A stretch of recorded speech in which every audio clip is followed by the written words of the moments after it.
La noche en que Isela llegó a la mansión de los Mendoza, el aire olía a hierro y a ceniza. La carreta que la había traído desde su aldea se detuvo frente a los portones de hierro forjado, tan altos que parecían tocar el cielo. Las piedras de los muros estaban húmedas, cubiertas de musgo oscuro, como si la casa misma respirara un aire podrido. Tenía apenas 14 años, y sus padres la habían vendido por unas pocas monedas y una bolsa de maíz. No lloró. Ya había aprendido que las lágrimas no compraban pan. La señora de Mendoza fue la primera en mirarla. Sus ojos eran fríos, como dos agujas. No eres nadie, dijo. Aquí obedeces, o mueres trabajando.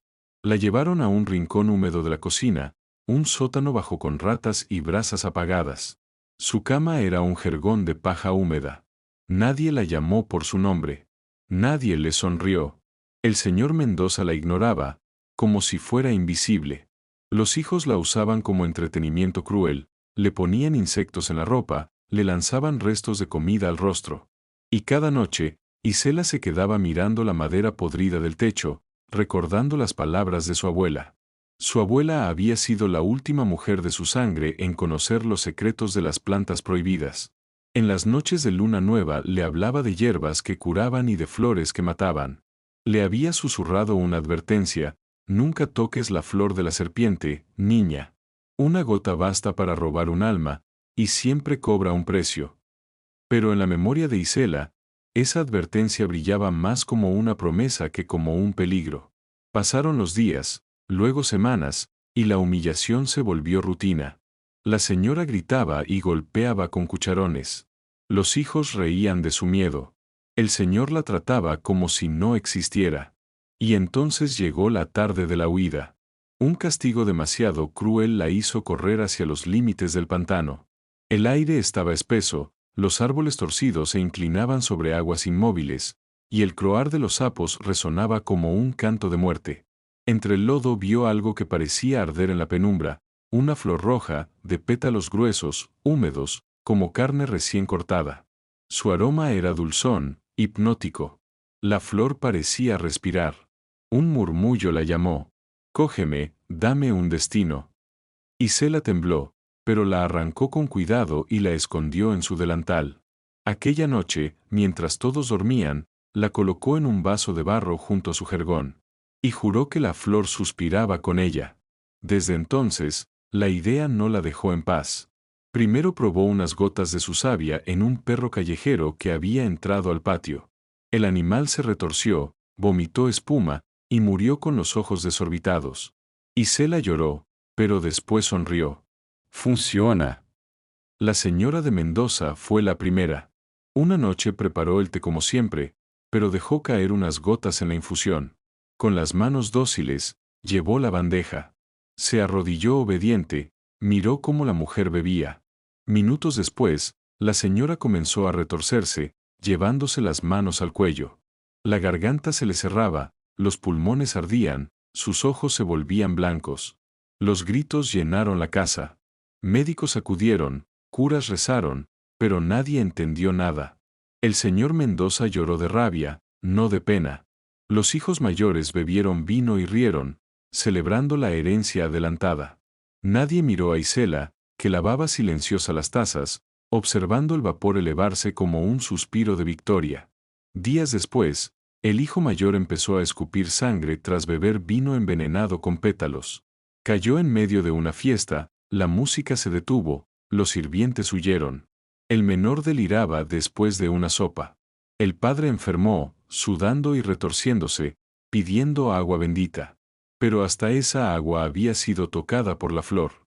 Uno por uno, todos fueron cayendo. La mansión se llenó de lamentos, y después de un silencio más pesado aún. El último fue el hijo más joven, apenas un adolescente, que la miró suplicando. «No me mates, por favor», balbuceó. Pero sus labios ya estaban morados, y su respiración se apagó entre sollozos. Cuando el último de los Mendoza dejó de respirar, Isela caminó por los pasillos oscuros. Y por primera vez en su vida, sonrió. Era libre. Pero la libertad tenía un precio. El silencio de la casa, al principio, fue un alivio. pero pronto se convirtió en un monstruo. Isela seguía preparando comidas para nadie, tendiendo camas que nadie usaría. Oía pasos en los corredores, voces que murmuraban su nombre. A veces, frente al espejo, no veía su propio rostro, sino los de aquellos que había envenenado. La flor de la serpiente seguía viva en su vaso de barro. No marchitaba. Cada día parecía abrirse más roja, más brillante. El aire de la casa olía a su perfume dulce, casi metálico. Isela comenzó a hablar con la flor. Primero en susurros, luego en carcajadas. Le preguntaba si había hecho bien, si era libre de verdad. A veces sentía que la flor le respondía con un murmullo, con un perfume más intenso. Las noches se hicieron interminables. Veía sombras al pie de su cama. Escuchaba golpes en las paredes. En sus sueños, los Mendoza se levantaban de la tierra, con las bocas llenas de pétalos, llamándola por su nombre. Despertaba empapada en sudor, con la garganta ardiendo, como si ella misma hubiera bebido el veneno. El pueblo empezó a murmurar. Nadie entraba en la mansión. Decían que estaba maldita, que una bruja habitaba allí. Desde lejos, los vecinos juraban ver siluetas en las ventanas, aunque sabían que nadie vivía ya en ese lugar. Una noche de tormenta, los gritos de Isela retumbaron en toda la casa. Los relámpagos iluminaban las paredes como cuchilladas de luz. Cuando el pueblo reunió valor para entrar, encontraron un espectáculo indescriptible. En el salón principal, Isela estaba de rodillas, con las uñas ensangrentadas. Se había arrancado los ojos con sus propias manos, y murmuraba entre sollozos. Ellos me miran, siempre me miran, no se han ido, nunca se han ido. A su lado, la flor descansaba intacta. Fresca. Más viva que nunca. El pueblo huyó, dejando la mansión sellada.